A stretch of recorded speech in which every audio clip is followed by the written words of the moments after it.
గ్రంథం 21వ అధ్యాయము 11-12 వచనాలు ఒకసారి చదివి సహాయపడండి.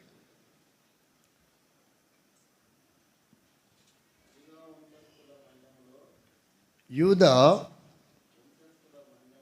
వంశస్థుల మన్యములో వారు కిర్యాతర్బా అనగా ఎబ్రోనుకు వచ్చిరి. ఎబ్రోనునిచ్చిరి. అర్బా అనాకు తండ్రి దాని చుట్టూ ఉన్న పురములను వారికిచ్చిరి. అయితే ఆ పట్టణం యొక్క పొలములను దాని గ్రామములను యెఫున్నె కుమారుడైన కాలేబునకు స్వాస్థ్యముగా ఇచ్చిరి. 20 అధ్యాయము 7-8 వచనాలు కూడా చదవండి. 20 అధ్యాయము. అప్పుడు వారు నఫ్తాలీల మన్యములోని గలిలయలో యేసును, ఎఫ్రాయిమీల మన్యమందలి షెకెమును, యూదా వంశస్థుల మన్యమందలి ఎబ్రోనును, కిర్యాతర్బాను ప్రతిష్ఠించిరి. తూర్పు దిక్కున యొర్దాను అవతల యెరికో వద్ద రూబేనీల గోత్రములో నుండి మైదానము మీదనున్న అరణ్యములోని బేసేరును, గాదీల గోత్రములో నుండి గిలాదులోని రామోతును, మనస్సేల గోత్రములో నుండి వాచాన్లోను గోలాను నియమించిరి. ఇక్కడ దేవుని వాక్యాన్ని ధ్యానించడానికి ముందు సరే అండి, ఈ భాగంలో మనకంత కన్ఫ్యూజ్గా ఉన్నట్టుంది. ఏం చెప్తాడా అని అది అర్థం అవడానికి కొంచెం మనం ఒకసారి సంఖ్యాకాండం దగ్గరికి వెళ్ళి ఇలా వచ్చేద్దాం. 35వ అధ్యాయం సంఖ్యాకాండం 6వ వచనాన్ని చదవండి. 35వ అధ్యాయం సంఖ్యాకాండం 6వ వచనం. మరియు మీరు లేవీయులకిచ్చు పురములలో 6 ఆశ్రయపురములు ఉండవలేను. 6 ఆశ్రయపురాలు ఎక్కడున్నాయంటే నది అవతల, యొర్దాను నది అవతల 3, యొర్దాను నది యువతల 3 ఆశ్రయపురాలు ఉన్నాయి.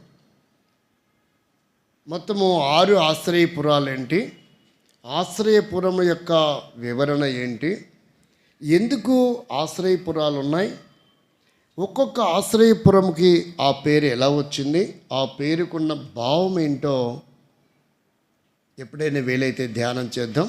కానీ ఈరోజు ప్రభు ప్రేరేపించాడు కనుక ఒక పేరు, ఒక క్యారెక్టర్ గురించి ధ్యానం చేయాలని తలంపు వచ్చింది. అందులో ఒకదాని గురించి మనం ధ్యానం చేస్తాం. దాని పేరే 6 ఆశ్రయపురములలో ఒకటి కెదేషు. పేరేంటి? కెదేషు అనగా పరిశుద్ధత అని భావం. కెదేషు అనగా అర్థం ఏంటి? పరిశుద్ధత అనే అర్థాన్నిస్తూ ఉంది. దాదాపుగా ఈ భూభాగము కిర్యాతర్బా అనే ఈ భూభాగము ఎవరు ఆక్రమించుకొని ఉన్నారనుకున్నారు? అమాలేకీయులు ఆక్రమించారు. అది ఎవరి భూభాగము? అమాలేకీయుల భూభాగం. అమాలేకీయులు ఎలా ఉంటారంట? వారి మంచం, మనుషుల సంగతి కాదు, వారి మంచము 9 అడుగులు ఆ మంచం వెడల్పు పొడవు 9 అడుగులు, వెడల్పు 4 అడుగులు. అంటే ఒక మనిషి ఎంత ఉండింటాడు?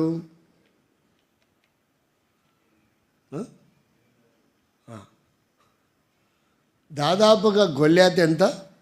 6 మూరల జానుడు. అంటే 6 మూరలు అంటే 9 అడుగులు, జానుడు అంటే దాదాపు 9 అంగుళాలు వస్తుంది. జానబెత్త అనే అలవాటు ఉందా ఎవరికైనా? జాన అంటే ఎన్ని అంగుళాలు ఉంటుంది? జాన అంటే ఇది ఎన్ని అంగుళాలు ఉంటుంది? 9 అంగుళాలు. మూరు అంటే ఇది అంటే 1.5 అంటే 18 అంగుళాలు ఉంటుంది. కొంచెం పొడవాటి అన్నగారికి అయితే 20 అంగుళాలు వస్తుందేమో. ఒకటి మూర అంటే అర్థం ఏంటి? మూర అనేది ఎక్కువ ఎవరు వాడతారు? అబ్బా, చాలా షార్ప్గా చెప్పారు. నేను అటువైపు వెళ్ళడం నాకు చాలా కష్టమే, నా మైండ్కి అది మేతలాగుంది. మూర అంటే కోపంతో ఉన్నప్పుడు, సంతోషంగా ఉన్నప్పుడు మాట్లాడే పదం. మహిళలు, ఏమమ్మా నీకు సిగ్గుందా లేదా? ఇప్పుడు చెప్పండి, ఎన్ని మూరలు వస్త్రం? 5 మూరలా 6 మూరలా? చెప్పు దేవదాస్. నాకేం తెలుసండి, నేను పామిడిలో పుట్టలేదు అంటవా? పామిడి వాళ్ళైతే తూకం వేసి కేజీలుగా. కాబట్టి ఒకప్పుడు వాడే శారీ ఎంత ఉండేది? చీర 6 మూరలు. ప్రస్తుతం జాకెట్తో కలిపితే 6 మూరలు కావచ్చు. ప్రస్తుతం 5 లేక 5.5. అప్పటికి కొంతమంది ఇంత బరువు మొయ్యలేమనే వాళ్ళు కూడా ఉంటారేమో. సరే, వాళ్ళ సంగతి మనం ప్రక్కన పెడదాం.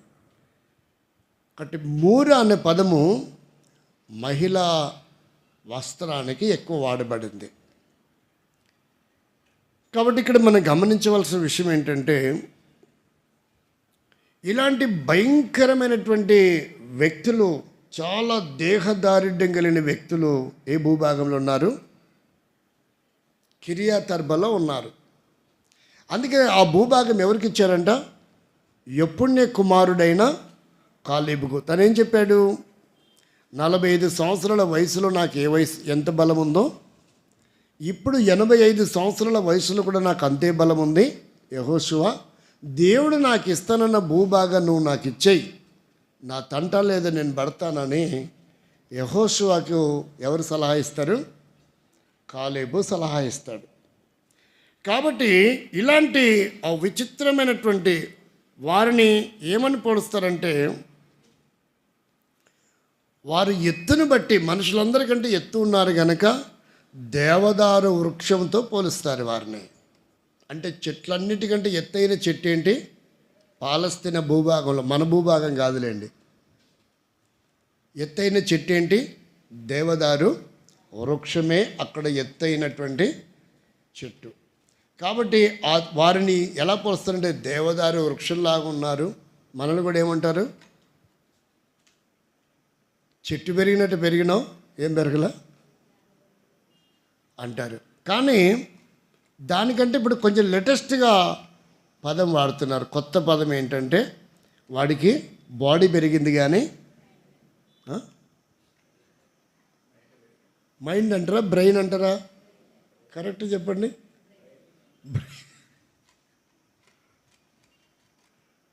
బ్రెయిన్ కదా, బాడీ పెరిగింది కానీ, అంటే యతిప్రాస కోసం వాడారనుకుంటున్నా. బాడీ అలాగే బ్రెయిన్ అని 2 ఆంగ్లం పదాలు ఎట్టకేలకు మొత్తానికి. కాబట్టి అమాలేకీయులు అంత సాధారణమైన వారు కారు. ఒకవేళ ప్రవచిత్తమైతే అమాలేకి యొక్క విధి విధానాలు రేపు 2వ వర్తమానంలో వీలైతే ప్రభు ప్రేరేపిస్తే కొన్ని మాటలు ధ్యానం చేస్తాం. ఇప్పుడు మనము గమనించవలసిన విషయం ఏంటంటే, హెబ్రోను అనగా కరెక్ట్గా భావం ఏంటంటే సహవాసము. కానీ మన వాళ్ళు ఏమని వాడుతూ వచ్చారంటే బక్సింగారి సహవాసము అనే పదాన్ని వాడడం ప్రారంభించారు. మన సహవాసం ఎవరితోనంట? బక్సింగారితో కాదు, దేవునితోనూ ఆయన కుమారుడైన యేసుక్రీస్తుతో కూడా మన సహవాసం ఉండాలా. అది దేవుని యొక్క ఉద్దేశం. కొంతకాలం ఏమని పిలిచారంటే, ఒక 45-50 ఏళ్ళు వెనక్కి వెళ్తే మిషన్ అనే సంస్థల ద్వారా పరిచయం జరుగుతూ వచ్చింది. మిషన్ అంటే పని అని భావం అనుకుంటా, అంతేనండి పంతులు గారు? మిషన్ అంటే పనే కదా. మిషన్ అంటే పని, అంటే పలాని పేరు మిషన్ ద్వారా మేము పని చేస్తున్నాం. అందుకే బైబిల్ మిషన్, దేవదాసయ్య గారి మిషన్, రామకృష్ణ గారి మిషన్ ఉన్నాయా లేదా? నేనేమనుకున్నా తెలుసా? మిషన్ అంటే ఏమనుకున్నా? ఇక కుట్టేది అనుకున్నా. అంటే నాకు తెలియదు కనుక కుట్టేదాన్ని ఏమనుకున్నా? కుట్టి మిషన్ అనుకున్నా. ఓహో, మిషన్ అంటే ఇదే అనుకున్నా. మిషన్ అంటే మరొక భావం ఉందని తర్వాత నినాదంగా తెలిసిందిలేండి. 2018 వరకు 17 వరకు నాకు చికెన్కి కిచెన్కి తేడా తెలియదు. గృహప్రవేశానికి వెళ్ళి ప్రార్థన చేస్తూ ఉంటే అది కిచెన్లే. ప్రభా, ఈ చికెన్ని దీవించి ఆశీర్వదించు, ఇక్కడ తయారయ్యే వంటకాలు రుచికరంగా మార్చి అనేక ఆశీర్వాదకరంగా ఆరోగ్యకరంగా చేయని ప్రార్థన చేస్తే ఒక బుడ్డోడు ఉండి, అంకుల్ చికెన్ కాదు ఇది కిచెన్ అన్నాడు. అప్పుడు నేను అది పదము ఏమని పలికాను? చికెన్ అని వదిలిపెట్టి కిచెన్ అనే పదంతో ఒక 2-3 మాటలు ప్రార్థన చేసి ఆపాను. ఇప్పుడు అర్థమైందా నా స్థాయి ఏంటో? అంటే దేనికి తేడా తెలీదు. ప్రభు కృపను బట్టి ఏదో నిలబడ్డాను కానీ.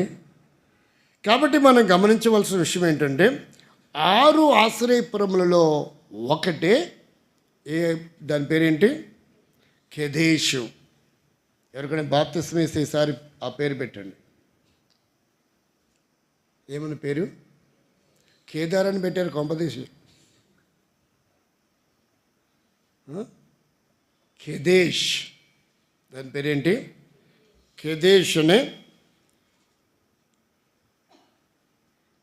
ఇప్పుడు మనం గమనించవలసిన విషయం ఏంటంటే కీర్తన, మొదటి కీర్తన 114వ కీర్తన మొదటి 2 వచనాలు చదవండి. 114వ కీర్తన మొదటి 2 వచనాలు చదవండి. మనం కొంచెం అలా వెళ్ళి త్వరగా, మన సమయం కూడా చాలా అయిపోయింది. ఊరికి అలా టచ్ చేసి నేను ముగిస్తాను. ఐగుప్తులో నుండి ఇశ్రాయేలు అన్య భాషలు గల జలములో నుండి యాకోబు బయలు వెళ్ళినప్పుడు యూదా ఆయనకు పరిశుద్ధ స్థలము ఆయను. ఇశ్రాయేలు ఆయనకు రాజ్యము ఆయను. యూదా ఏమయ్యాడంట? పరిశుద్ధ స్థలము. యూదా అనగానే మనకు భావం ఏంటి? యూదా అంటే అర్థం ఏంటి? స్తుతి. కానీ ఇక్కడికి వచ్చేవరకే ఏమైంది? ఒకవేళ పరిశుద్ధ స్థలం అని కనుక నేను బోధించానుకో అందరికి ఎట్లుంటుంది? అదేంటి బదరా, యూదా అంటే స్తుతి కదా, పరిశుద్ధ స్థలం అని చెప్పారు ఏంటండి? కాస్త ఓవర్ కాన్ఫిడెన్స్ అయిందా అనుకుంటారు కదా. బైబిల్లో వాటికి రూపాంతరం చెందే అవకాశం కూడా ఉంది. వాటి పేర్లు కూడా మారుతూ ఉంటాయి. యూదా అనే దేవుడు పరిశుద్ధ సంతతిగా ఎంచుకున్నాడు. యూదా బెత్లెహేమా, నువ్వెంత మాత్రము అల్పమైన దానవు కావు. అంటే అంత స్పెసిఫిక్, అంత ప్రత్యేకత ఇవ్వబడుతూ వచ్చింది. అంతగా ప్రత్యేకత ఇవ్వబడిందంటే అది ఏమై ఉంటుందని? పరిశుద్ధ స్థలమై ఉంటుందని. రాజరికంకి వచ్చేవరకే ఏమైందంట? ఇశ్రాయేలు ఏం చేయబడిందంటే, మరలా చదవండి. యూదా ఆయనకు పరిశుద్ధ స్థలం ఆయను, ఇశ్రాయేలు అనేది ఆయనకు రాజ్యమైంది. కాబట్టి యూదా అంటే స్తుతి మాత్రమే కాదు, స్తుతి అనేది ఎక్కడి నుంచి రావాలా? పరిశుద్ధత లేకుండా మనం ఆయన ఏం చేయలేం? స్తుతించలేం. ఆ అనుభవానికి రాకుండా, రక్షణ మారు మనసు పొంది ఆ ప్రత్యేకతలోనికి రాకుండా మనం ప్రభుని ఆరాధించడానికి మన మనసు వస్తుందా? రాదు. కాబట్టి జీవితం మార్పు చెందిన తర్వాత, పవిత్రపరిచిన తర్వాత, దేవుని కొరకు సంకితం చేసుకున్న తర్వాత మనం ఏం చేయడం ప్రారంభిస్తాం? స్తుతించడం, ఆరాధించడం ప్రారంభిస్తాం. ఎహెజ్కేలు గ్రంథం 8వ అధ్యాయం 6వ వచనం చదవండి.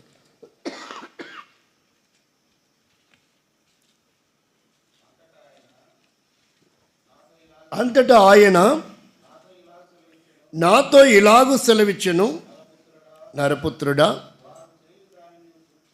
వారు చేయు దానిని నువ్వు చూచుచున్నావు కదా, నా పరిశుద్ధ స్థలమును నేను విడిచిపోవునట్లుగా ఇశ్రాయేలీయులు ఇక్కడ చేయు అత్యధికమైన ఏయ కృత్యములు చూచితివా? ఈ తట్టు తిరిగిన ఎడల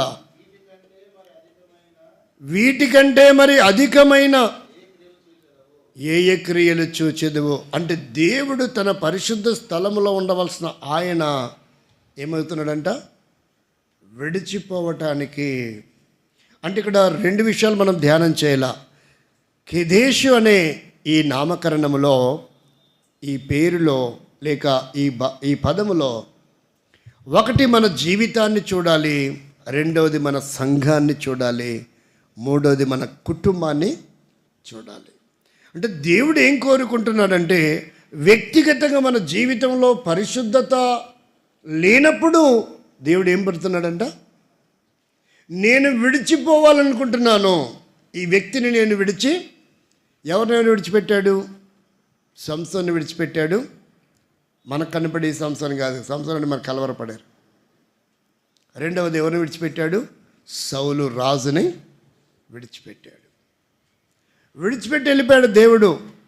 వారికి దేవునికి ఇంక ఏ సంబంధం లేదు.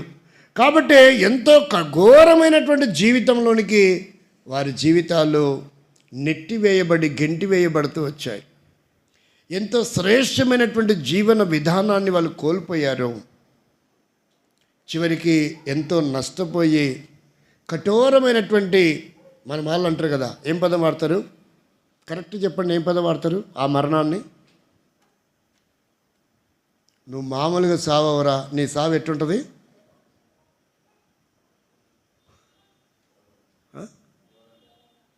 ఇంకా చెప్పండి.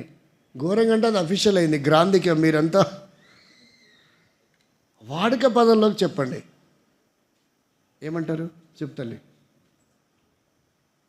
కుక్క సాగు వస్తావురా నువ్వు అంటారు. ఏం సాగు అనరా? మీ ఊర్లో ఎవరు వాడరా? ఏమో మీ ఊర్లో ఎవరు వాడరా? వాడతారా వాడరా? అంటే అన్ని చావుల కంటే దరిద్రమైన సావు ఏది? ఇంకా ఆ కుక్కని ఎవరైనా సమాధి చేస్తారా? రోడ్డు మీద పెడితే రకరకాల వస్తువులు వాహనాలు ఎక్కి దిగుతుంటే అవసరమైతే రోడ్డుకి అది ఏమైపోతుంది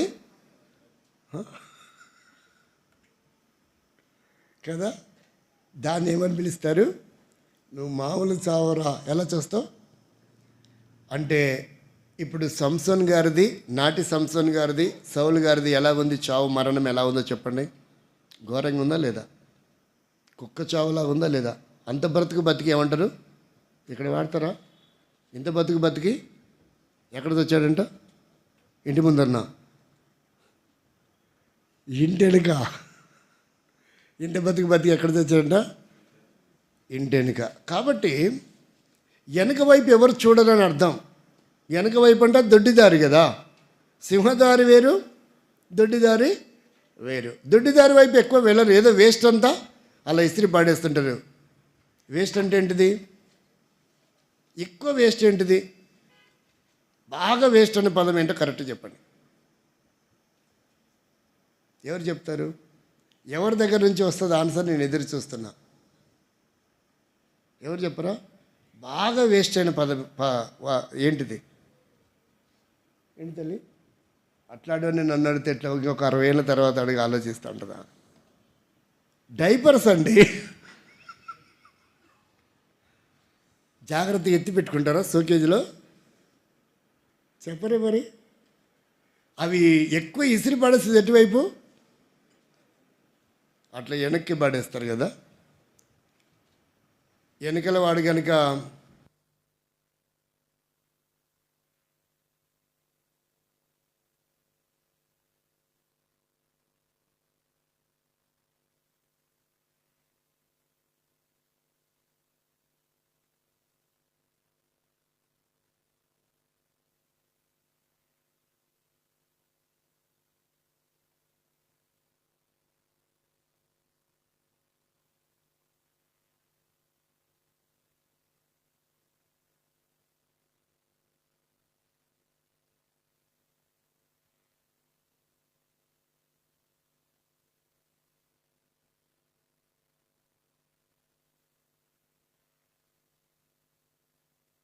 విడిచి ఏమంటున్నాడు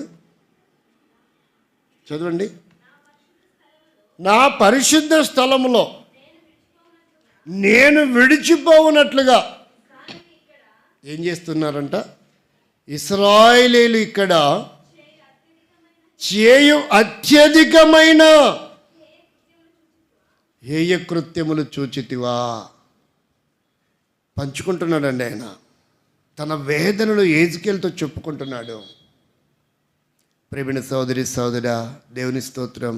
రక్షింపబడ్డావు, మారు మనసు పొందావు, బాప్తిసం తీసుకున్నావు, బలలో చేస్తున్నావు, దేవునికి ఎంతో సమర్పణ త్యాగం ఉంది, ఏళ్ళు తరబడి జీవిస్తున్నావు. కానీ దేవుడు నిన్ను విడిచిపెట్టడానికి ఇష్టపడుతున్నాడా?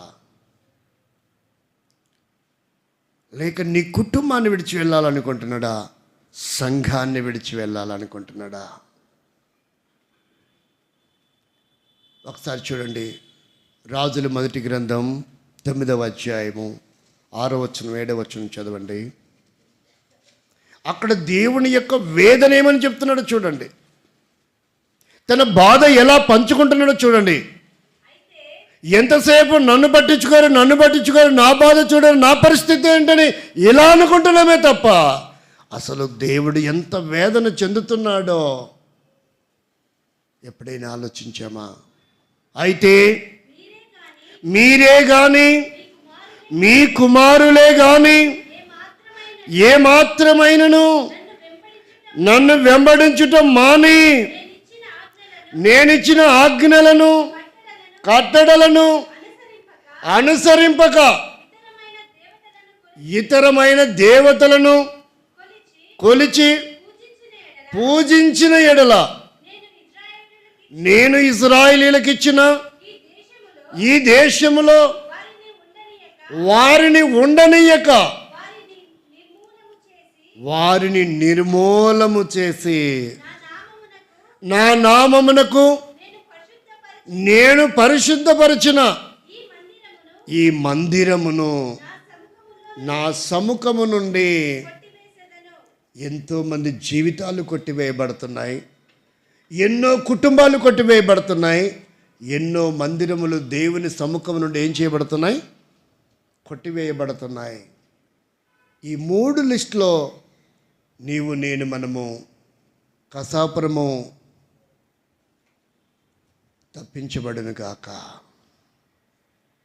ప్రేమిణ సోదరి సోదరా, పరిశుద్ధులమే, యేసు రక్తంలో కడగబడ్డాం, జీవితాన్ని మార్చుకున్నాం, అలవాట్లు ఆచారాలు విడిచిపెట్టాం, దేవుని కొరకు ఒక బలమైన నిర్ణయం కలిగి ఉన్నాం. ఏదైనా దేవుని కొరకు చేయాలని ఉంది, తపనుంది, మంచిదే. నా వంతు నేను సహకరించాలనుంది, నా వంతు నేను చేయాలనుంది. నేను శరీరాన్ని విడిచిపెట్టే లోపు కొంతమంది ఆత్మలు సంపాదించుకోవాలనుంది, లేదా నా డబ్బు, నా ఆస్తో, నా స్థితిగతిలో దేవుని పరిచయకు వాడబడాలనుంది, లేదా నా పిల్లలు దేవుని పనిలో వాడబడాలనుంది, మంచిదే. కానీ ఈ 3 ఏ ఒక్కటైనా వ్యక్తిగతంగా అయినా దేవుడు విడిచిపెట్టేవాడిగా ఉన్నాడా? కుటుంబంగా విడిచిపెట్టేవాడు ఉన్నాడా? లేక సంఘముగా మనల్ని విడిచిపెట్టేవాడిగా ఉన్నాడా? ఇక్కడ అంటున్నాడు, నా సముఖములో ఉన్నటువంటి మందిరముని కూడా ఏం చేయబడతాడంట? తను పరిశుద్ధపరిచిపెట్టినటువంటి మందిరం. ఆ మందిరం ఎలాంటిదో చూడండి. కీర్తన 93 5వ వచనం ఒకరు చదవండి. 11వ కీర్తన 4వ వచనం ఒకరు చదవండి. 93 5వ వచనం ఒకరు చదవండి. 11వ కీర్తన 4వ వచనం ఒకరు చదవండి. నీ శాసనములు ఎన్నడూ తప్పిపోవు. యెహోవా, అక్కడ ఆపాలి. యెహోవా ఎన్నటెన్నటికి పరిశుద్ధతయే నీ మందిరమునకు అనుకూలము. అంటే ఇప్పుడు మనం ఏం ధ్యానం చేస్తున్నాం? కెదేషు అంటే కెదేషు మీద ధ్యానం చేయట్లేదు, దాని భావముతో ధ్యానం చేస్తున్నాం. కెదేషు అంటే అర్థం ఏంటి? పరిశుద్ధత. నీ మందిరమునకు ఎన్నటెన్నటికి ఏంటంటే అనుకూలం? పరిశుద్ధతనే. అలాంటి పరిశుద్ధపరచబడినటువంటి ఆ మందిరం విషయంలో కీర్తన 11:4 ఏమంటాడు చూడండి. యెహోవా తన పరిశుద్ధాలయములో ఉన్నాడు. కానీ ఏం చేయాలనుకుంటాడు ఇప్పుడు? ఏం చేయాలనుకుంటాడంట? విడిచిపెట్టి వెళ్ళిపోవాలనుకుంటున్నాడు. ప్రేమైన సహోదరి, వెళ్ళిపోయిన తర్వాత సంసోను గారు విరజిమ్ముకోవాలనుకున్నాడు. ఎప్పటిలాగా నాకు బలము ఉంటుంది అనుకున్నాడు. సౌలుని పరిగెత్తుకొని వెళ్ళిపోయాడు. తన రాజ్యములో చిల్లంగితనం, సోద చెప్పేవారిని వెళ్ళగొట్టాడు. చివరాఖరికి ఎవరి దగ్గరికి వెళ్ళాల్సి వచ్చింది? ఊరీము ద్వారా కానీ దేవుడు మాట్లాడట్లేదు, తూమీము ద్వారా మాట్లాడట్లేదు. ఇప్పుడు ఎవరు కావాల్సి వచ్చింది? చనిపోయిన సమాధి. మరలా సమూయేలు కావాల్సి వచ్చింది. మరలా ఎవరి దగ్గరికి వెళ్ళాడు? ఆ కర్ణపిశాచం గల దాని దగ్గరికి వెళ్ళాడు. మారు వేషంతో అక్కడికి వెళ్ళాం. ఆమెకు అర్థమైపోయింది, అసలు సమూయేలుని లేపమని అడగాల్సిన అవసరం ఎవరికి లేదు. ఎవరిని అడిగింటాడు ఇప్పుడు? సౌలు. లేచిన తర్వాత ఆయన అంటున్నాడు, అది పెద్ద సబ్జెక్టు. చనిపోయిన సమూయేలు ఎందుకు లేచాడు అనేది ఇప్పుడు మనం ధ్యానం చేయం. మళ్ళీ దాని గురించి ఆలోచించకండి. ఇవన్నీ లోతైన భావాలతో కూడిన విషయాలు. కర్ణపిశాచికి అంత పవర్ ఉందా? సమూయేల్ని, పరిశుద్ధుని, ప్రవక్తని లేపగలిగిందా? ఇప్పుడు అవన్నీ ఆలోచించకండి. కొంతమంది మీరు ఆలోచిస్తున్నారు అనిపిస్తుంది, కానీ ఇక్కడ మనం గమనిస్తే దావీదంటుడు, అభిషేకింపబడిన వాని నేను ముట్టుకొనను. అంటే ఇప్పుడు సౌలు ఎలాంటి వాడు? అభిషేకింపబడినవాడు. కానీ అభిషేకంలో తేడా ఉంది. సౌలు ఎలా అభిషేకింపబడ్డాడు? దావీదు ఎలా అభిషేకింపబడ్డాడు? అది కూడా ఒక పెద్ద సబ్జెక్టు. సౌలు తైలపు బుడ్డితో అభిషేకింపబడ్డాడు. దావీదు తైలపు కొమ్ముతో అభిషేకింపబడ్డాడు. కొమ్ము దేనికి సాదృశ్యం? బలానికి సాదృశ్యం. చెవులు గొప్పయా కొమ్ములు గొప్పయా? వాడరు ఇక్కడ ఎవరు? ముందొచ్చిన చెవుల కంటే వెనుకొచ్చిన కొమ్ములు. అందుకే దాన్ని ఏమని పిలుస్తారు? సాతాను శృంఖమూలాను తెంప. అదేనా ట్యూను? ఏంది ఎవరు ఎత్తలేదండి? దానియల్ గారు ఎత్తితే తప్ప మిగతా మేము ఎవరు ఎత్తమన్నట్టుంది. దాని పల్లవి గుర్తుండదు నాకు. అంటే సబ్జెక్టుకి అవసరమైన పదం మాత్రమే గుర్తొస్తుంది. దాని పల్లవి ఏంటో అవేమీ తెలీదు. శృంఖము అంటే కొమ్ము అని అర్థం. అందుకనే ఉత్తరాంధ్ర, దక్షిణాంధ్రలో ఏం వాడతారంటే సింగినాదం, జీలకర్ర అని పిలుస్తారు. ఏం నాదం? సింగినాదం కాదు అది. యాక్చువల్గా పలక రకాల పిలిచారు. అప్పుడు బూరలతో ఉండేటి, లేదంటే ఏమంటారు, శబ్దం చేసి పలాని చోటికి అవి వచ్చాయని ప్రకటించేవాళ్ళు. దానికి పూర్వపు దినాల్లో కొమ్ముతో బూరలు ఊదేవారు. ఏం బూరలు అవి? కొమ్ము బూరలు. ఆ బూరలు ఊదినప్పుడు ఏం జరిగిందో, అద్భుతం, విస్ఫోటం ఏం జరిగిందని కలవరంతో అందరూ బయటకు వచ్చేవాళ్ళు. ఇంట్లో పనులు వదిలిపెట్టి ఆ శబ్దంకి వస్తే, బయటకు వస్తే ఏంటి ఏమైంది?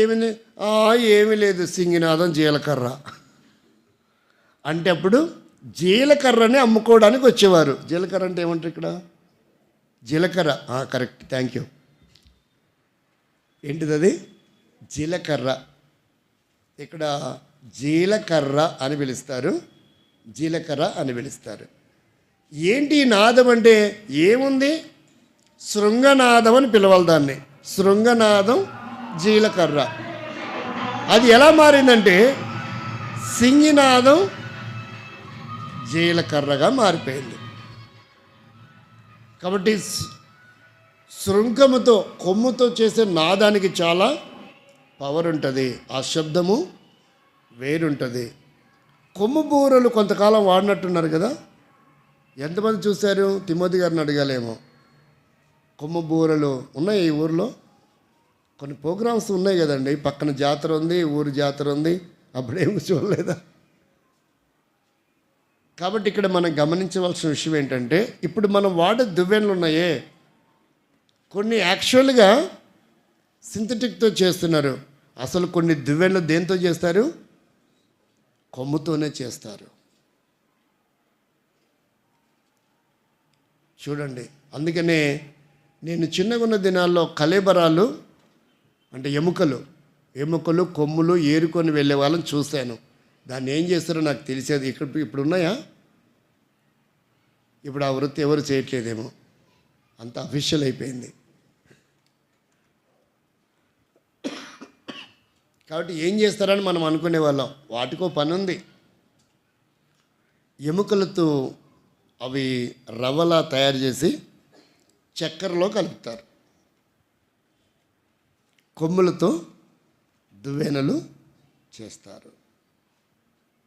ఇప్పుడు ప్రక్కన పెడతాం. ఇప్పుడు మనం అటు వెళ్తే మళ్ళీ ఇట్లా రాం. కొంతమంది అనుకోండి, ఈ పిచ్చోడికి ఇవన్నీ పరిశీలన చేసుకుంటాడా ఏంది? అవన్నీ మనకు అవసరమా అంటే మనకు అవసరం లేదు, కానీ తెలుసుకోకపోవడం తప్పు అవుతుంది. తెలుసుకోకపోవడం తప్పయ్యే అవకాశం ఉంది. అంటే ఆయన అంటున్నాడు, దేవుని మందిరము పరిశుద్ధతని ఎన్నటన్నిటికీ ఆయన కూడా ఎక్కడున్నాడంట? నా పరిశుద్ధాలయములో ఉన్నాను. యెహోవా తన పరిశుద్ధాలయములో ఉన్నాడు. కానీ ఇప్పుడు ఏం చేయాలనుకుంటున్నాడంట? ఖాళీ చేసి చెప్పా పెట్టకుండా పారిపోవాలనుకుంటున్నాడు. దేన్ని బట్టి?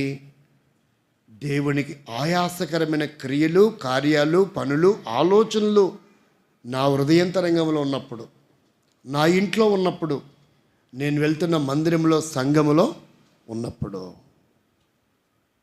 కానీ దేవుడు నిన్ను ఎలా ఉండాలనుకున్నాడు? కెదేష్ యొక్క అనుభవంలో పరిశుద్ధత కలిగి ఉండాలనుకుంటున్నాడు. కెదేష్ యొక్క అనుభవంలో నీ కుటుంబం పరిశుద్ధమైనదిగా ఉండాలనుకుంటున్నాడు. కెదేష్ యొక్క అనుభవంలో నీ సంఘము, నీ మందిరము పరిశుద్ధమైనదిగానే ఉండాలి అనుకుంటున్నాడు. కానీ ఆయనకు ఆయాసకరమైనటువంటి జీవితాలు. బైబిల్ ఒక మాట ఉంది, ఆమోసు గ్రంథం అనుకుంటే, ఒకసారి చూడండి. 8వ అధ్యాయం 13వ వచనమేమో. ఒకసారి చూస్తారా? 8వ అధ్యాయం 13వ వచనం, లేదా 2వ వచనం 3వ వచనం చదవండి. తర్వాత 13 వెళ్దాం వీలైతే.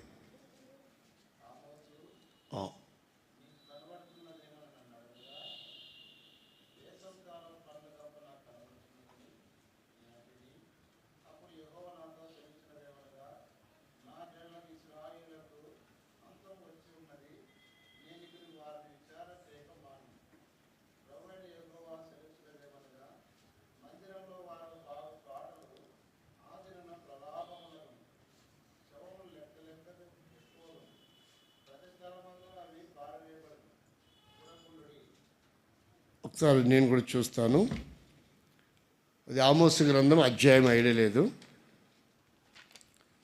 దేవుని వాక్యంలో ఏమని రాయబడిందంటే, ఒక అద్భుతమైనటువంటి మాట రాయబడింది. అసలు ఆ మాట కనుక మనం చదివితే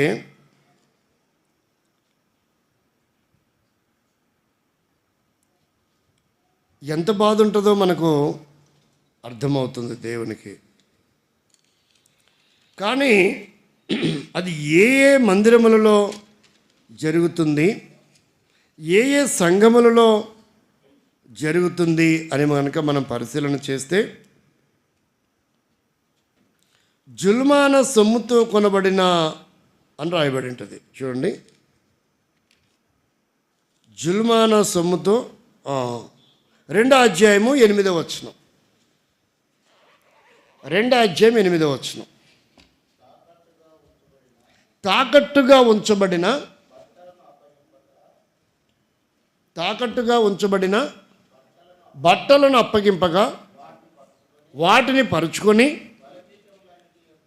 బలిపీఠములు అన్నిటి యొద్ద పండుకొందురు. జుల్మాన సొమ్ముతో కొనిన ద్రాక్ష రసమును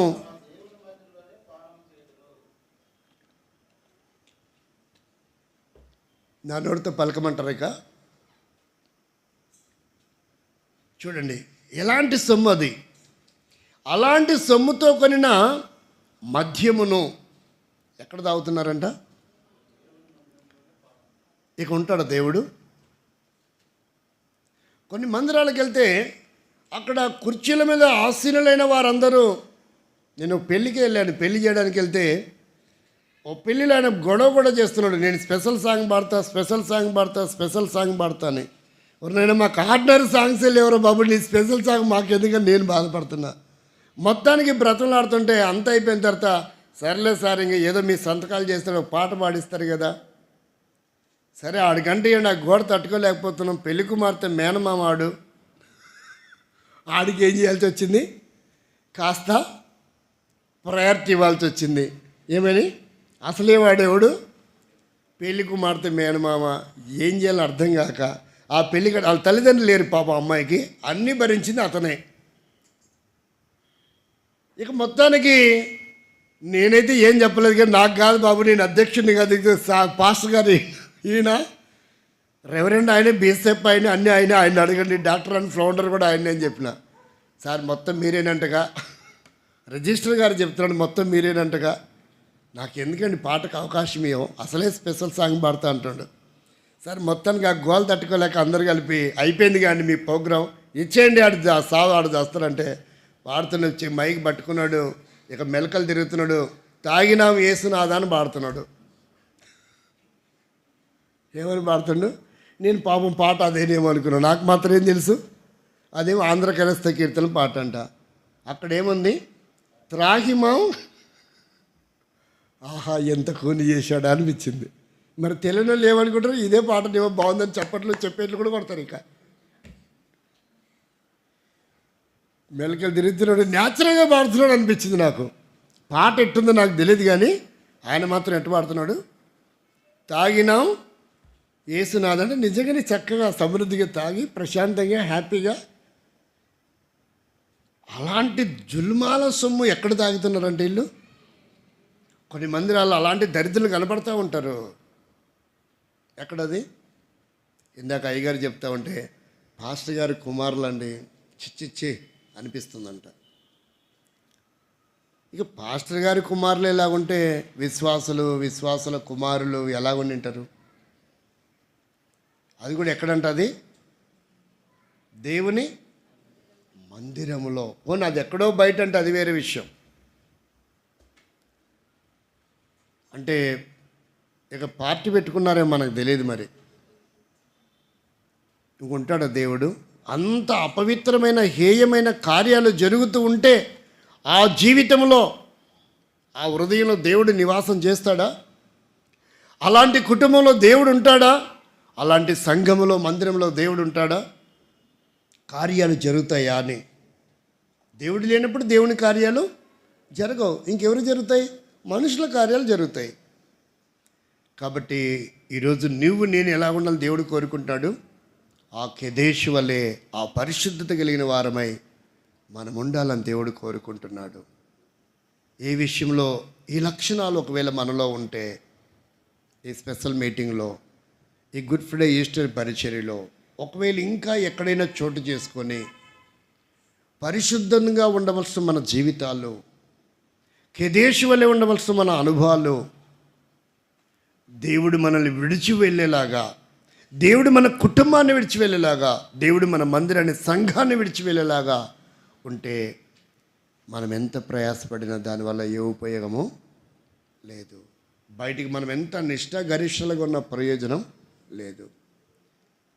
పర్వాలేదులేండి, మీరు వస్తే చాలే, అటెండెన్స్ కోసం మీరు ఎట్లా జీవించినా పర్వాలేదులేంటే అతని నాయకుడు అన్నారు, దాన్ని సంఘం అని కూడా అన్నారు.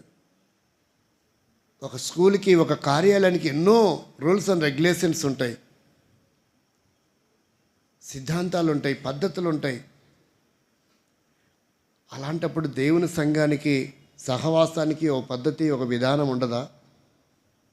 ఎలాగుంటే పర్వాలేదులేండి, మీరు వస్తే చాలనుకుంటే ఆ నాయకుడి పరిస్థితి ఏంటి? ఆ సంఘం పరిస్థితి ఏంటి? ఆ సహవాస పరిస్థితి ఏంటి? అప్పుడు వాళ్ళు కూడా అంటారు, ఆదాము మనలో ఒకని వంటి వాడాయన అన్నట్టు ఆ సంఘం కూడా, బేతేలు కూడా మన సంఘాలతో చెప్పండి అనకుండా ఉంటే ఇంకా మంచిది. అనాల్సిన అవసరం లేదు. అలా అనిపించుకునేలాగా మనం ఉండకూడదని దేవుని యొక్క ఉద్దేశం. ఆ ప్రత్యేకత మనం అనిపించుకునే వారుగా లేదండి, ఈ ప్రాంతంలో ఎన్ని సంఘాలు ఉన్న బేతేల్ అలాంటిది కాదు. ఈ ఊర్లో ఎంతమంది చచ్చిపోయే వాళ్ళు ఉన్నా ఆ కుటుంబం అలాంటిది కాదు. ఎంతమంది చచ్చిపోయే వాళ్ళు ఉన్నా అతను అలాంటి వాడు కాడు, ఆమె అలాంటిది కాదు.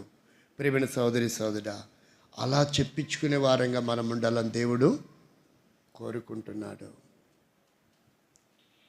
ఎక్కడ కూడా మనం రాజీ పడాల్సిన అవసరం లేదు, ఎక్కడ కూడా మనము తప్పిపోవాల్సిన అవసరం లేదు. ఏ విషయంలో కూడా చూడండి, బైబిల్లో ఒక జనాంగాన్ని గురించి ఏం రాయబడిందో హెజ్రా గ్రంథం 9వ అధ్యాయం 2వ వచనం చదవండి. హెజ్రా గ్రంథం 9వ అధ్యాయం 2వ వచనం.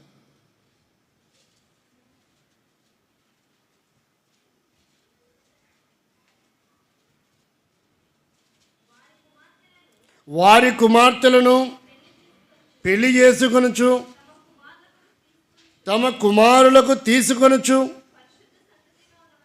పరిశుద్ధ సంతతిగా ఉండవలసిన తాము. వివాహాల విషయంలో కూడా మనం ఏం కాకూడదంట, పరిశుద్ధత సంతతిని ఎక్కడ కూడా కోల్పోకూడదు. దొరకట్లేదండి, ఏం చేస్తామండి, కుదరలేదండి, తప్పలేదండి.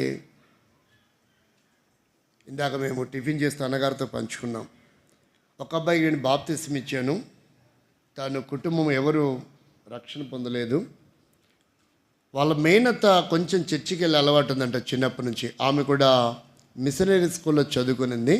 ఆమె చిన్నప్పటి నుంచి చర్చికి వెళ్ళి అలవాటు ఉంది. అయితే అతను అబ్బాయి అడిగాడు, నేను చాలా సంబంధాలు చూస్తాను, వాళ్ళ పేరెంట్స్ రిజెక్ట్ చేస్తూ వచ్చారు, వీడే మా మాట వినడం లేదు, చర్చికి వెళ్తున్నాడు.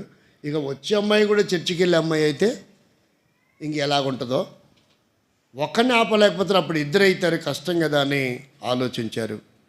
సంబంధాలు ఏది ఒప్పుకోవాలంటే అమ్మాయి నచ్చక ఒప్పుకోలేకపోవడం కాదు, ప్రార్థనకి వెళ్ళే అమ్మాయి వద్దనే ఉద్దేశమే. సరే చివరాఖరికి వాళ్ళ నానేమనంటే, అరే అబ్బాయి ఇన్ని సంబంధాలు చూసాం, ఏది సెట్ అవ్వలేదు, నా మాట ఏంట్రా, మా చెల్లెలు కుమార్తెను చేసుకో. ఏం చేయాలో అర్థం కాక అబ్బాయి రాసి పడిపోయాడు. మొత్తానికి పెళ్ళి కుదిరింది అంకుల్, మా మేనత్త కూతురే, తప్పదుగా చేసేది ఏం లేదు, పెళ్ళి మీరు చేయాలన్నారు. పెళ్ళి చేయాలంటే నేను వస్తారు బాబు, మరి అమ్మాయి రక్షింపబడిందా? లేదు. కొన్ని ప్రార్థన కన్నా వెళ్తుందా? లేదు. అలాగైతే పూలమాలలు, కాళ్ళగోర్లు, నలుగులు, తలుగులు, తాళ్ళు, ఏమిటి గింజలు, అక్షంతలు ఇవన్నీ ఉంటే మాత్రం నేను పెళ్లి చేయనయ్యా అన్నాం. అయితే వాళ్ళ నాన్న అన్నాడు, ఫోన్ చేసి, అయ్యా మా అబ్బాయి ఇష్టపడుతున్నాడు, మేము కాదన్నా, నువ్వు కూడా చాలా కష్టపడ్డావు, ఎన్నో సంబంధాలు తెచ్చావు, ఏమో కారణాలు ఏవైనప్పటికీ సెట్ అవ్వలేదు, 75,000 ఇస్తాం, ఎట్టొకటి పెళ్లి చేసి పెట్టయ్యా అన్నాడు. 8,000 అంట.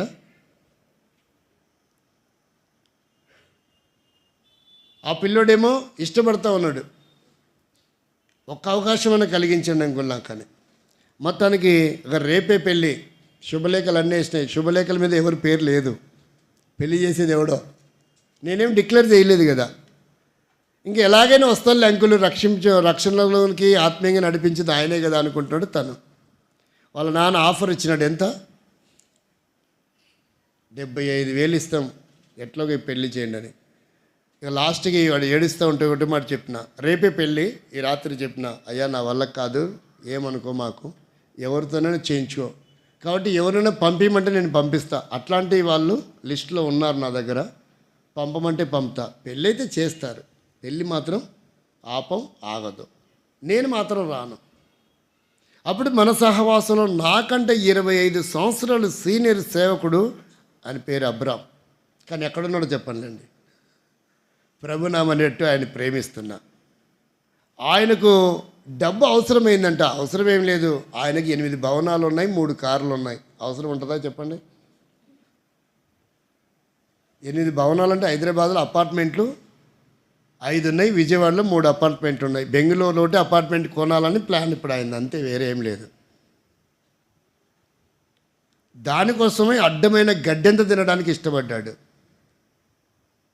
జాషువా నీ దగ్గర ఒక పెళ్ళి వచ్చిందంట, 75,000 ఇస్తారంట, నాకు చాలా అర్జెంట్ అవసరంలో ఉన్నా, నువ్వు వదిలిపెడితే ఆ పెళ్ళి నేను చేసుకుంటాను, నేను పట్టుకుంటేగా.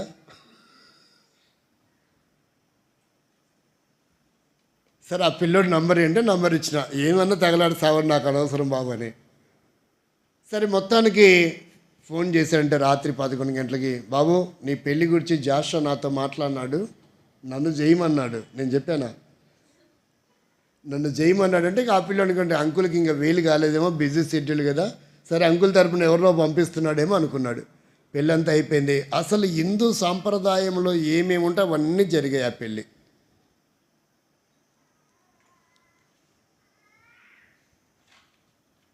గమనించండి.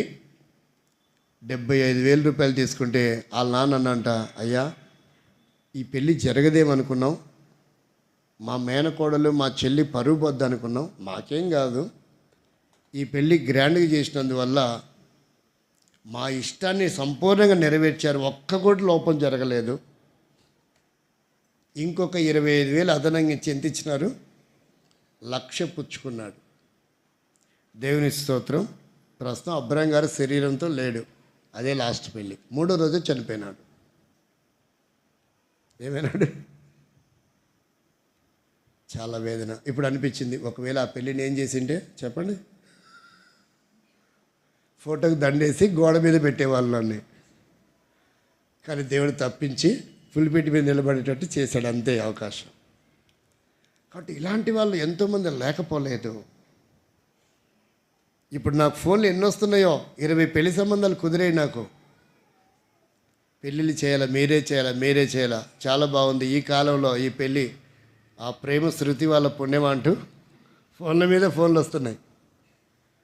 ఆ వీడియోలు ఎవరెవరో సంబంధం లేని వాళ్ళు కూడా చూస్తున్నారు. సిఎస్ఐలు చూస్తారు, బ్యాప్టిస్టులు చూస్తారు, లూథరన్లు చూస్తారు. అందరూ అడుగుతారు, ఈ పెళ్ళి బాగుంది బ్రదర్, కన్వర్ట్ అయిన వాళ్ళు అందరూ ఇట్లుండాలంటే బాగుందండి, ఇట్లా చేయండి మావి కూడా. బాబు ఇంకా నాకు డేట్లు ఫిక్స్ అవ్వలేదు, నా పరిస్థితులు బాగోలేదంటే, సార్ మీరే చేయాలి బ్రదర్, సంబంధాలు చూస్తున్నాం, మేము కుదిరిన తర్వాత చెప్తాం, డేట్ మీరే ఇవ్వాలా, సంబంధం కుదిరాక మీకు ఫోన్ చేస్తాం, మీరు ఎప్పుడన్నా డేట్ అండి, ఎప్పుడన్నా పెళ్లి చేయండి. ప్రేమిని వారులారా గమనించండి, మనకేం నష్టం జరగదు. ఫిలిప్పి 4:19 ప్రకారంగా క్రీస్తు మహిమలో దేవుడు మన ప్రతి అవసరం తీరుస్తాడు. సమృద్ధి కాదు, ప్రతి అవసరం. ఈ పూటకి మనకి ఏ అవసరమో నీ అవసరాలను తీరుస్తాడు, నువ్వు దేవుని కొరకు నిలబడితే. కకృతి పడితే ఏ అవసరం తీరదు. ఆ పూట భౌతిక కనబడే అవసరం తీరుతుంది, కానీ దేవుని దగ్గర నుంచి రావాల్సిన అన్ని నిధులు ఏమైపోతాయి చెప్పండి, ఆగిపోతాయి. ఇక్కడ తీసుకుంటే అవన్నీ ఆపేస్తాడు. నువ్వు అటు కావాలంటే అటే పోయి, నాతో నీకేం పని. ఒకటి ప్రిమినిస్ట్. అలా దరిద్రంగా మనం ఎప్పుడు విశ్వాసం దిగజారకూడదు. ఎక్కడ కూడా మన పరిశుద్ధతను కోల్పోకూడదు. మనం కాపాడుకోవాలి. ప్రభు చేత ప్రభువుని మనం నొప్పించకూడదు. చేతైతే ఒప్పించకపోయినా ఆయన నొప్పించకుండా మన విశ్వాస జీవితాన్ని కాపాడుకుందాం. వ్యక్తిగతంగా, కుటుంబముగా, సంఘముగా ఎక్కడ కూడా మనకు కలిగిన దేవుడిచ్చినటువంటి అవకాశం, గొప్ప తరుణాన్ని మనము చేతులారా పోగొట్టుకోకూడదు. ప్రభు మనకి ఏమి తక్కువ చేయడు, ఏ విషయంలో లోటు చేయడు. కాకపోతే కాస్త లేట్ అవుతుందేమో, అనుకున్నంత రాయల్టీగా మనం ఉండకపోవచ్చేమో, కానీ తృప్తిగా ఉన్న దాంట్లో సుఖంగా ప్రశాంతంగా ఉంటాం. ఇతరులకి కనపరుచుకునేంతగా ఉండకపోవచ్చేమో, కానీ దేవుడు అద్భుతంగానే మన అవసరాలు అక్కర్లు తీరుస్తాడు. అందరూ అనుకున్నారు, ఇంత జరిగినా నువ్వు నా దగ్గరికి ఎందుకు రావు, ఎందుకు బ్రతులాడో, సంఘం కావాలని ఫోన్ చేసి అడుగుతూ ఉన్నారు వేరు. కొంతమంది చెప్తుంటే ఆ బ్రదర్ రాడండి. అరే ఎట్ట బతుకుతాడయ్యాడు, 5 పిల్లలు, ఇంటి అద్దెలు కట్టుకొని, ఏంటిది ఆడి సేవ సంగతి ఏంటిది, బ్లాక్ మనీ ఏమన్నా ఉందా, పేరెంట్స్ ఏమైనా సపోర్ట్ చేస్తారా, ఆస్తులు ఏమైనా ఉన్నాయా, ఆడి సైకిల్ కూడా గతి లేదండి. సైకిల్ కూడా గతి లేనివాడు ఇంతకాలం 2-3 నెలలు అవుతుంది రాడే. అవసరం లేదు. నేను అనుకున్నా, ఇది నాకు ఒక పీరియడ్ ప్రభుత్వం గడిపి ప్రార్థనలు చేసుకోవడానికి దేవుడు నాకు ఒక తరుణం ఇచ్చాడు అనుకున్నాను. అందుకే పౌలు అన్నాడు, బోధించిన తర్వాత నేను ఎక్కడ భ్రష్టుడని అయిపోతానో అని తాను ఏం చేసుకుంటాంట, నలగొట్టుకుంటున్నాడంట. అంటే నాకు కూడా దేవుడు ప్రార్థన చేసుకోవడానికి అవకాశం ఇచ్చాడు, అవసరం లేదు లేండి అంటున్నాం. కానీ మా అవసరాలు ఖచ్చితంగా తీరుతూ ఉన్నాయి. చాలా చిన్న పిల్లోడు, 22 సంవత్సరాలు ఉంటాయి. అబ్బాయి ఎలీషా తెలంగాణలో ఒక అబ్బాయి ఉంటాడు, వాడికి జనవరి 27వ తారీఖున పెళ్లి చేశాను, అజయ్. ఇలా కొంతమంది యవనస్తులు, అంకుల్ మేము ప్రార్థన చేస్తున్నాం, ఏదో మాకు కలిగింది ఇవ్వాలని తలంపు ఉంది, మీరు మాత్రం రిజెక్ట్ చేయకండి, స్వీకరించండి. కొంతమంది అయితే చెప్పా పెట్టకుండా మాకు కలిగింది అంకుల్, ఫోన్పేలో 500 వేసాడు అజయ్, చాలా చిన్నోడే, వాళ్ళు కూడా ఇంకా రక్షింపడలేదు వాళ్ళ తల్లిదండ్రి. ఏంట్రా నాకు ఫోన్ కూడా చేయలేదు, చెప్పలేదు, చూస్తే ఇలా ఉందంటే, అంకుల్ నేను ప్రార్థన చేసుకున్న, దేవుడు ప్రేరేపించినాడు, అందుకే అది చేసేసాను అంకుల్, ఇంక చెప్పాల్సిన అవసరం లేదు కదా అని చెప్తే మళ్ళీ నువ్వు ఒప్పుకోవు. ఇలా 200, 300, 500. ఒక అబ్బాయి అయితే పాకెట్ మనీ వాళ్ళ నాన్న 20 రూపాయలు ఇచ్చాడంట. వేరే అంకుల్ దగ్గరికి వెళ్ళి, అంకుల్ నాకు నిత్యావసరం ఉంది, 20 రూపీస్ నీకు ఇస్తాను కానీ ఒక నంబర్ చెప్తా, ఫోన్పే చేస్తావా? ఆ పిల్లోడు 4th క్లాస్, వాడి స్థాయికి అది చాలా ఎక్కువ. 4th క్లాస్ విద్యార్థి, వాడికి ఎందుకంత తపన? పాకెట్ మనీ 20 రూపాయలు ఇస్తే ఫోన్పే చేస్తారు, ఒక నంబర్ చెప్తాను, మనీ ఉంది నా దగ్గర. నిజంగా ఒక్కోసారి నాకు ఈ కన్నీరు ఆగదు. ఇంత నమ్మదగిన వాడవా, ఇంతగా పసిబిడ్డల్లో నోటికాడిది కూడా తీసుకొచ్చి ఇవ్వడానికి. కాకులు తినకుండా ఇచ్చాయంట ఏలియాకి మాంసము రొట్టెలు. కాకులు వదిలిపెడితే పిల్లల చేతిలో ఉన్న బిస్కెట్లు అవి ఇవి తన్నుకొని పోతుంటాయి. దేవుని కొరకు మనం నిలబడితే మనల్ని పోషించలేని అసమర్థుడు కాదు మనం నమ్మింది, మన అవసరత తీర్చలేని అసమర్థుని కాదు మనం నమ్మింది. కానీ మన పవిత్రతను మనం ఎప్పుడు ఏం చేసుకోవాలా? కాపాడుకోవాలా. ఎక్కడ కూడా మనం రాజీ పడద్దు. లేదంటే రాజీ పడితే మన విశ్వాస జీవితానికి అర్థం లేదు. ఇక యేసు పునరుత్థానుడు మరణం, శిలువ మరణం చెందడానికి ప్రయోజనము లేకుండా పోతుంది. ప్రేమైన దేవుని సంగమా, సహోదరి సహోదరులారా, ఎంతో వేదనతో ఈ మాటలు మీ గమనానికి. మీరు అలా ఉన్నారని కాదు, పరిస్థితులు అలా వచ్చినప్పుడు కూడా మనం దేవుని కొరకు నిలబడాలి. లేదంటే నీ జీవితం నుంచి దేవుడు వెళ్ళిపోయేవాడిగా ఉన్నాడు, లేదా నీ కుటుంబం నుంచి వెళ్ళిపోయేవాడు ఉన్నాడు, నీ మందిరం సంఘము నుండి వెళ్ళిపోయేవాడుగా ఉన్నాడు. ఎందుకంత ఘోరమైన ప్రమాదం మనం తెచ్చుకోవాలి? జాగ్రత్త పడదామా? హిదేషి యొక్క అనుభవంలో దేవుని కొరకు ఆశ్రయపురముగా అనేకులకు చేతిచ్చేవారంగా మనం కూడా నిలబడదామా? మోకరించండి, ప్రార్థన చేస్తాం. రండి.